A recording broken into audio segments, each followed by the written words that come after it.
जब किसी लड़के को सवाल का जवाब आता है और जो हाथ ऊपर करता है तो मुझे उस प्राइमरी स्कूल के टीचर की याद आती है कि जब सवाल का जवाब आ जाए तो हाथ ऊपर करके सवाल का जवाब दिया जाता है। जब 15 अगस्त और 26 जनवरी को वो लड़का समारोह में आता है, राष्ट्रध्वज को सलाम करता है, तो मुझे फिर उस शिक्षक की याद आती है कि राष्ट्रध्वज को सलाम कैसे किया जाता है और किस तरह से सम्मान प्रदर्शित किया जाता है। ये आप लोगों ने बताया, हम लोगों ने नहीं बताया।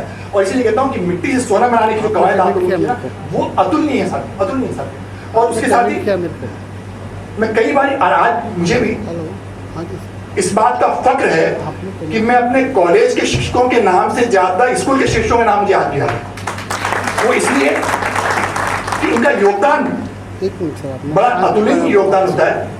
और इससे भी ज्यादा तो साथियों मैं आप लोगों को नमस्कार करता हूँ। कई बार मैं सुबह 7 बजे और 8 बजे मैं कई बार जलेबी वलेबी लेने जाता हूँ। हमारी बहनों को मैं देखता हूँ साहब, उदया पोल पर, चेतक सर्कल पर, सेवाश्रम चौराहे पर सारे घर के काम निपटा करके सुबह 7 और 8 बजे जीप और टेम्पो की बस की लाइन में खड़ी हो जाती है। और उसके बाद यही उनका संघर्ष ही रुका है। वो सड़क के किनारे जाकर के बस रुक जाएगी, उसके बाद 1 या 1.5 किलोमीटर फिर उनको पैदल चलना है और फिर शाम को वापस उसी साइकिल को रिपीट करना है। मैं एक बार एक सीनियर प्रशासनिक अधिकारी से कह रहा था कि भैया एज टूरिस्ट इंस्पेक्शन करना अलग बात है, 1 हफ्ता तुम इस रूटीन को अपना लोगे ना, 8वें दिन लूज मोशन हो जाएंगे तुम्हारे। और ये सब ये जो आपका जो हिम्मत है, और कुछ हिम्मत होती साथियों, कई बार ये कहते हैं कि जो शिष्य और गुरु की जो सम्मान होता है ना, वो सम्मान इसीलिए होता है। और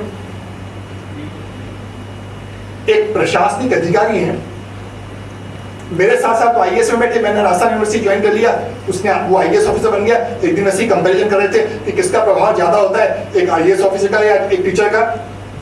मैंने कहा बिल्कुल, मैं तुम्हें एक उदाहरण दे रहा हूँ।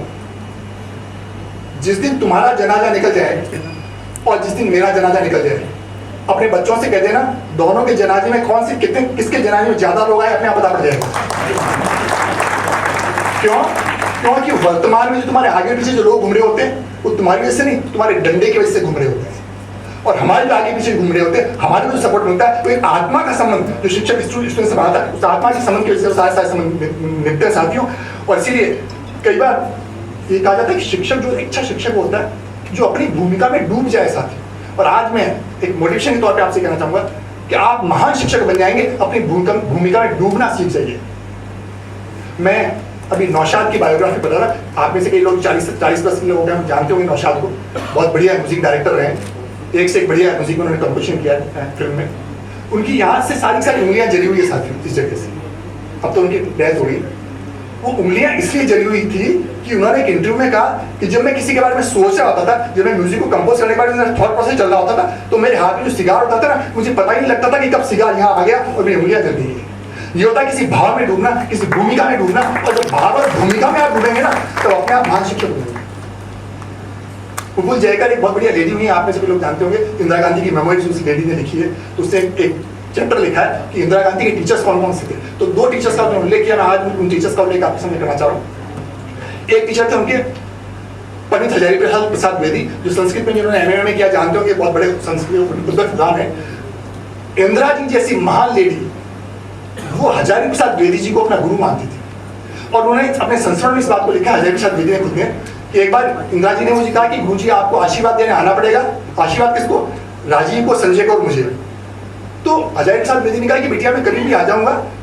लेकिन एक दिन 2-3 महीने निकल गए तो इंदिरा जी ने स्पेशली ट्रेन का टिकट भेज दिया, क्योंकि उस समय बनारस से दिल्ली तक कोई फ्लाइट सर्विस थी नहीं। ये 76 की बात कर रहा हूँ। हजारी प्रसाद द्विवेदी लिखते हैं कि जब मैं उनके रेलवे स्टेशन पूरा साफ सिर्फ हजारी प्रसाद द्विवेदी के लिए, पुलिस की सिक्योरिटी तगड़ी, हजारी प्रसाद द्विवेदी जो सीधे साधे व्यक्ति एक थैला लेकर के उतर गए वहां पर। और द्विवेदी जी खुद लिख रहे हैं कि उस दिन जो अपॉइंटमेंट थी इंदिरा जी के, उसमें पैट्रिक मैन्युअल जो अमेरिका के राजदूत थे, उसी दिन उन्होंने ज्वाइन किया था, प्रेसिडेंट के सामने क्रेडेंशियल्स अपने प्रस्तुत किए, उसके बाद प्रधानमंत्री से मिलना था, उसको मना कर दिया गया। बूटा सिंह को मना कर दिया गया, कोका कोला के चेयरमैन को मना कर दिया गया। इंदिरा जी ने कहा कि आज मेरे गुरुजी आ रहे हैं और मैं सारे अपॉइंटमेंट अपने कैंसिल कर दूं। इंदिरा जी उनको लेने के लिए गेट पर गई और छोड़ने के लिए भी वापस गेट पर गई साथ। तो ये होती है महान गुरु की कल्पना। क्योंकि होता ही है कि हमारी जब कल्पना होती है ना, जब आप अपनी भूमिका में जीना चालू कर देंगे, जब आप अपनी भूमिका को महान भूमिका बनाना चालू कर देंगे, अपने आप महान शिक्षक बन जाएंगे। एक बार इस तरह की सेमिनार हुई थी, तो एक राजनेता ने कहा कि कुछ शिक्षक जो है ये नहीं कर रहे हैं, वो नहीं कर रहे हैं। मेरा जब भाषण चालू हुआ, मैंने कहा गुरुजी आपने जो कुछ कहना था कह दिया, अब सिर्फ मेरे को 4 लाइनें कहनी है। और 4 लाइनों में मैंने नीरज का शेयर कहा कि टीचर की क्या भूमिका होती है कि समय ने जब भी अंधेरों से दोस्ती की है, अगर आपको अच्छा लगे तो आप तालियां बजा सकते हो बाद में, कि समय ने जब भी अंधेरों से दोस्ती की है, जला के अपना ही घर हमने रोशनी की है। और अगली 2 लाइनें उन नेताओं के लिए थी जो मैंने उनको समर्पित कर दी कि सबूत है मेरे घर पर धुएं के वो काले धब्बे, सबूत है मेरे घर पर धुएं के वो काले धब्बे कि यहाँ उजालों ने कभी खुदकुशी की है। तो साथियों, आप सभी का तहे दिल से स्वागत करता हूँ, और स्वागत मेरे दिल से निकल रहा है क्योंकि मेरे पिताजी भी अध्यापक थे और मैंने अध्यापकों की जिंदगी को बहुत करीब से देखा है, बहुत नजदीक से देखा है। और शायद 2 साल बाद ही पहला मौका जब कितना बढ़िया हॉल भरा हुआ है। और जब मोहित जी ने मुझे कल कहा कि आपको आना ही, मैंने कहा क्योंकि अध्यापकों का सम्मान समारोह में किसी भी अपने एंगेजमेंट को कैंसिल करके जरूर हाजिर हूँगा। नमस्कार, जय हिंद।